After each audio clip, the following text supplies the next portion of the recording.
What is up, everyone? Welcome to another edition of the Superdraft Breakdown Show. I'm Turb Ferguson. I'm going to be bringing you some of the best plays over on Superdraft for today's NBA slate. You haven't signed up yet? Making bad life choices. Sign up using promo code Grinders. Get a free 100% or 50% deposit bonus up to $500 plus a $150 free instant deposit bonus. Not exactly sure if it's that or 50 right now, but in any case, free money. Check through the link and get some free money and some good plays over on Superdraft. If you haven't played on here before, pretty simple. They go by multipliers, so no salary cap format. Absolutely play anyone you want. You get 3 guards, 3 forwards, 1 center, and whatever their score is at the end, you just multiply that by the multiplier, and that's what they end up with. So Damian Lillard, he goes for 100 points. Then he gets 120 because his multiplier is 1.2x. So really simple format. You can do anything. Makes late swaps super easy. Someone gets ruled out right before the game starts. You can just mass swap over to anyone else at the same position that is going to play. So going to be breaking today's slate down. It's an interesting one. There's some definite easy cash game plays, but tournaments is a lot more interesting on today's slate than cash is. But I'm going to be giving you the plays for both. As you can see, my screen right here, really simple. RG projections times the multiplier, and that's these columns right here. This is ceiling, floor, and median projections according to RG over on Superdraft. And we're going to kind of use that as a little bit of a baseline here, but let's start off breaking down the center position. Looking at it right now, this is the most interesting spot. So I think right now, Bam is probably the play for cash. It's either Bam or Kristaps, most likely, but these guys are the plays for cash, depending on if you want to play them at forward or play at the center. They have dual position eligibility, but 1.35x for Bam and 1.45x for Porzingis, both a little bit too high. Both of these guys can put up a massive game at that price tag or multiplier. So for cash, center, you're most likely going with Bam. Tournaments, definitely more interesting. So you got J-Val sitting here at 1.5x multiplier. Easily can outscore Bam. We look at his ceiling here. One of the highest on the entire slate, 79 points at center, would absolutely crush. You're basically, for every single position for tournaments, you're shooting for 60. For cash, you're shooting for at least 50 at every single position, and most likely close to 60 at every single position. But in tournaments, you want to get 60 points from every single one of your guys, or else you're probably not going to have a shot in their tournaments to win it. Like you have one goose egg or one guy that puts up 40. Unless you get a super low on guy, you're probably not going to end up winning a tournament. So something to keep in mind when you're building lineups, realize that you need each of your guys to do something, each of your guys to be one of the better, not necessarily the best, but one of the better plays on the entire slate. It's better if you get the best, obviously, and you can on certain nights get the absolute optimal lineup. But any given night, it all depends on where ownership's going to lie. My guess is Bam's going to be around 40% owned. Kristaps is probably going to be around the same 40-50% owned. J-Val, Cantor, and Gobert, all with only center eligibility. Going to be a little bit less owned. All of them are decent plays in tournaments, but they're not the best. It's probably Kristaps and Bam, but all 3 of these guys very much in play for tournaments. Ayton is a guy that you can use. Montrezl is a guy that you can use. Like all these guys can end up crushing their price tag, but center's pretty much these guys, and that's what I'm going with. Forward is a lot more interesting today. Forward, we have a lot of plays. We'll move on over to that, but your cash game core is going to be Butler, Luka, LeBron. Like Luka, even at a 1x multiplier, is probably going to get you 60 half the time. Should crush. His floor, obviously one of the higher ones. LeBron, 1.1x multiplier. Massive, massive floor.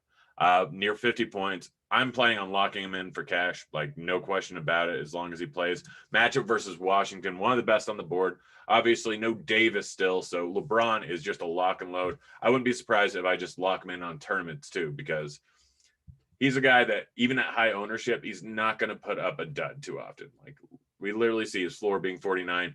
You can still potentially win a tournament with that, or at least cash in a tournament with that. But his median projection over 60, that'll be enough to win you a tournament. And his ceiling is one of the highest on the entire slate. So LeBron, one of the best plays. Luka, one of the best plays. Butler, 1.3x multiplier. Match versus OKC. He's a guy that I will be using in cash along with Bam. In tournaments, I think you can fade one of them. There's a decent chance that one of them ends up not having a huge day, and there's a chance this game is a blowout, in which case you can potentially fade both of them. So in tournaments, I'm probably going to try in any lineup where I have Bam and Butler, bring it back with SGA here, bring it back with any number of the Roby, any of the guys over on OKC, they all have high multipliers. So if this game stays close, it's pretty darn likely that one of them ends up with a big game. So that's kind of the tournament strategy there when you're actually stacking games. Like, yes, on other sites it matters a decent amount, but you're mostly going off of salary there. On Superdraft, like, you have to realize that you need optimal plays in almost every lineup. And the only way that Bam and Butler both end up optimal plays is if the game stays close. So in a blowout, you're probably not taking it down if you have these guys in your lineup. So keep that in mind. After that, we got some more guys here. Kristaps, already talked about him. You can play him at center. You can play him at forward. He's in play for both of them anytime. Any lineup, even if you're not bringing it back with a Memphis player, he's a guy that you can use. And you can use both Luka and Kristaps in tournaments and have a chance to get there. Porzingis's multiplier is high enough. They are the entirety of the offense. They are going to do almost everything. So there is builds where you can use both those guys and hope that they end up with one of their big games. We had it not too long ago where Luka went for 80 points and Kristaps went for 50. Night like that tonight, it would easily end up helping you take down a tournament.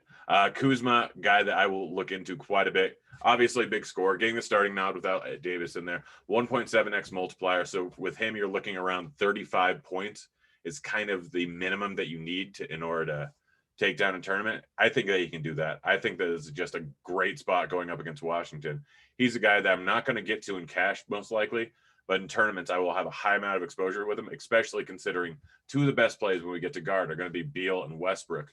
So playing LeBron, Kuzma, and one of Beal or Westbrook is a way that you can hope that the state game stays close. I know it's a tough matchup, Washington versus the Lakers, but they can, it's basketball. They can stay close on any given game.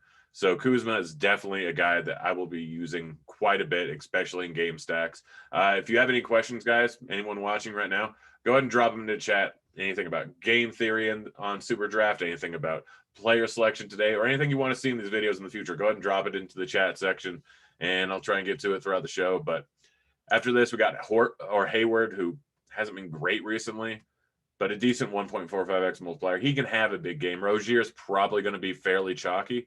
So knowing that, you can potentially pivot over to Hayward in tournaments instead of using Rozier, knowing that Rozier can put up a dud. He's been fantastic recently, but he's still a guy that in any given matchup can end up with a bad game.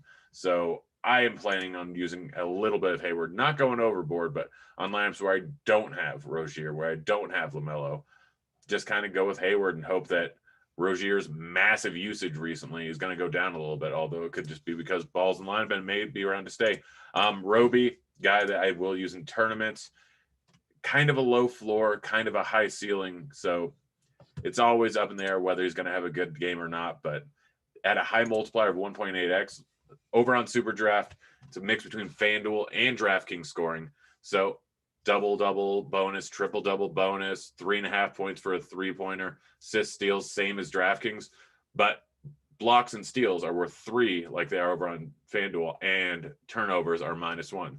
So you get these big multipliers and guys that can get a few blocks, a few steals. They have one of those nights like Covington the other night, I think had 3 blocks, 5 steals at his 1.65x multiplier. That's essentially 40 points right there. That might not be right. I don't know. 8 times 3, 24 times 1.65. Yeah, close to 40 points just right off the bat from blocks and steals. And so everything else in the game, he has a decent game all around, and boom, he's one of the top scoring guys on the slate because of this big multiplier. Other guys you can use in tournaments, Basley is fine. Bogdanovich is fine. Kyle Anderson, I think, is a good play. He's been playing boatload of minutes, still a decent amount of usage, and he's another one of these guys that can end up with 4 or 5 steals over the course of a game. Matchup versus OKC versus Dallas. He's probably going to be put on Luka. I wouldn't be surprised.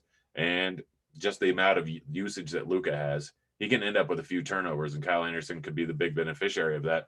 So a guy that I will be looking at in tournaments is Kyle Anderson, especially if I'm playing Kristaps and I'm playing Luka over on the other side. Looking down here, not a ton of guys I'm interested in. Like Montrezl, already talked about that. He's fine. Like Gary Trent Jr. can put up a big game, get hot shooting. So he's a guy that's all right, but it's not a good matchup going up against Phoenix. So probably a guy that I will be less than the field on, or may just completely avoid him.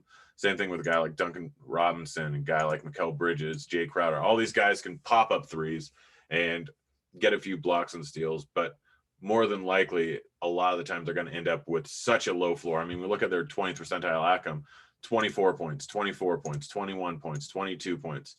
Like, they can kill a lot of lineups. So realistically, their median outcome is about the floor of these guys up here, which is why I kind of just tend to stay away from these plays. For the most part, yes, the occasion will have a massive game at 0.8% ownership, but it's a 5-game slate. There are a lot of good plays. There are a lot of mispriced multipliers. So you kind of have to take everything with a grain of salt and kind of realize what the slate is as a whole. And on this specific slate, yes, there's only probably 10, 15 good guard or forward plays, but all the chances of all of them failing or not even putting up a median outcome, and then chances of Crowder or any of these guys putting up an 80-point game, not likely. So I will stay away from them. Guard is more interesting. There are a lot of plays here at guard, a lot of guys that you can go with. Blue right here is my cash game core and likely a little bit my tournament core, but green is like good tournament plays. So looking at this, Lillard at a 1.2x multiplier, guy goes for 40 every single night, minimum. Probably going to go for 60. Has a chance at a 70-point game at a 1.2x multiplier. He is most likely the one guy that you absolutely have to lock into cash. Tournaments, always a chance to fade. Like, he can put up a 48-point game like his floor is here. And this game can be a blowout. It's a slow-paced game. It's a tough matchup versus Phoenix. So there is merit to fading Lillard in tournaments, considering he's probably going to come in at 60% ownership. But it's going to be few and far between when he doesn't hit value. So I generally, on nights like this, like any matchup or any lineup that I have him in, a lot of the time I'll throw in Booker or I'll throw in Chris Paul. Like, both of those guys are decent bringbacks. We look at the other guys here. Westbrook, 1.35x multiplier, far too high. I already talked about Bron, Luka. Bradley Beal, 1.25x multiplier, far too high. We know what his usage is, even in a tough match versus the Lakers. Guy that you probably want in cash, although you can only play 3 guards. I put Booker and Rozier here. Both of them are fine in cash. Like, if you want to do a little bit less volatility, you can have 3 cash game lineups, one with Beal, one with Booker, one with Rozier. Kind of gives you a little bit more or a little bit less volatility in your cash games, because all of these guys are so close in terms of projections, within 1 point. So by playing these guys, playing one in each different lineup, then you can probably cash in all 3 of them, potentially, if you have the right pieces in the rest of your lineup. But if Beal puts up a dud, gives you a big advantage on the other ones, because you got Booker and Rozier at high multipliers. Rozier is probably my favorite tournament play at 1.55x multiplier. We look at what he's done recently, and it's absolutely ridiculous. Before the multiplier, 50 points in 3 straight games. The guy is unreal right now. It's a matchup versus Utah, which I know is tough, but with a 1.55x multiplier, if he does what he's done in any of the last 4 games, then he's putting up a huge night. I know that he's been shooting out of his mind, and that won't continue. He's not going to go 8 for 11 from behind the arc, or 6 of 9, or 6 of 10 like he has in the last 4 games. But he has a shot at still putting up 40 points, which at 1.5x multiplier is more than enough that you can take down a tournament. After that, SGA guy, we know his usage. We know what his minutes are like. We know his role on this team. So he's a guy that I can definitely use in tournament. I have to sneeze, but it's just not coming out right now. John Morant, 1.5x multiplier, can put up 50 points in any given game. Guy that I will be using tournaments. Donovan Mitchell, been a little hit or miss. Had a good night the other night after a horrible start. So Donovan Mitchell is definitely a guy in tournaments I think you can use. Chris Paul, same thing, can go for 50. LaMelo Ball, definitely a huge upside. 40-point median outcome, and at a 1.3x multiplier, yeah, he should end up with around 50 most games. If he goes for 50 real life or fantasy points, like he did 2 games ago against San Antonio, or he did against Washington, or he did against Houston, or he did against Minnesota, then he's probably going to be a guy that's in the winning lineup. And with so many different options at guard, he's probably going to get a little bit overlooked. Tyler Hero may or may not play. If he plays, then he's been doing pretty well recently. 1.6x multiplier is enough to get it done with tournaments. If he doesn't play, probably an uptick to none. 1.7x multiplier, again, a big multiplier like that if he has a good night, then he's crushing this. And 1.7 is huge. You have a potential of a 80, 90 point outcome over on Superdraft with that multiplier because of the blocks and steals and the 3-pointer bonus and everything. So there is a chance that Nunn, who is probably going to come in, I would guess 4% owned, is the top scoring overall guy on the entire slate. So definitely a guy to look at in tournaments here. After that, just not a ton.